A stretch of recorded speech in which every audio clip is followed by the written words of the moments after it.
नमस्ते, प्रणाम। हम खेसारी लाल यादव सबके पैर छू के प्रणाम कर रहा हूँ। आज सुबह आँख खोलते ही इतनी दुख भरी मैसेज मिला मुझे कि समझ में नहीं आया कि हम क्या करें। सीज़न 13 में, बिग बॉस के सीज़न 13 में हमारे बहुत अजीज़ मित्र और हमारे दोस्त भी और एक बड़े भाई की तरह सिद्धार्थ शुक्ला जी का जब न्यूज़ सुनने को मिला तो यकीन ही नहीं हो रहा था खुद पे कि ऐसा हो सकता है। क्योंकि मैं सीज़न 13 में हमारी लड़ाइयाँ भी दोनों भाइयों की हुई, वो प्यार की लड़ाइयाँ थी।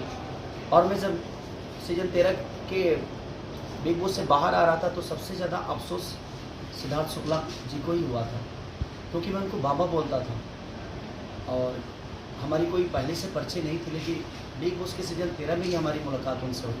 वो बड़े अच्छे इंसान भी थे, अपनी कोई भी बात निधड़क बोलते थे और इस उम्र में जाना ये कुछ अजीब सा लगा।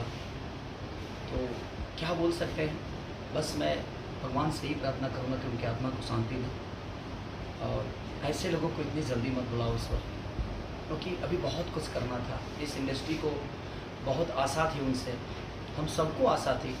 एक अच्छी पर्सनालिटी के साथ, एक अच्छे विचारधारा के साथ अपने जीवन को चला रहे थे। मैं उस माँ को सादर प्रणाम करता हूँ, क्योंकि आज उस माँ पे क्या गुजर रही होगी।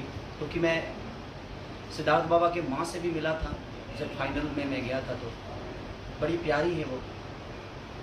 और माँ, हम सब हैं आपके साथ, बिल्कुल आप निश्चिंत रहिए कि हाँ, एक बेटा गया है, ठीक है, अब ईश्वर को क्या मंजूर था नहीं जानता, बट बहुत सारे बेटे आपके हैं जो आपके प्यार के लिए हमेशा खड़े रहेंगे।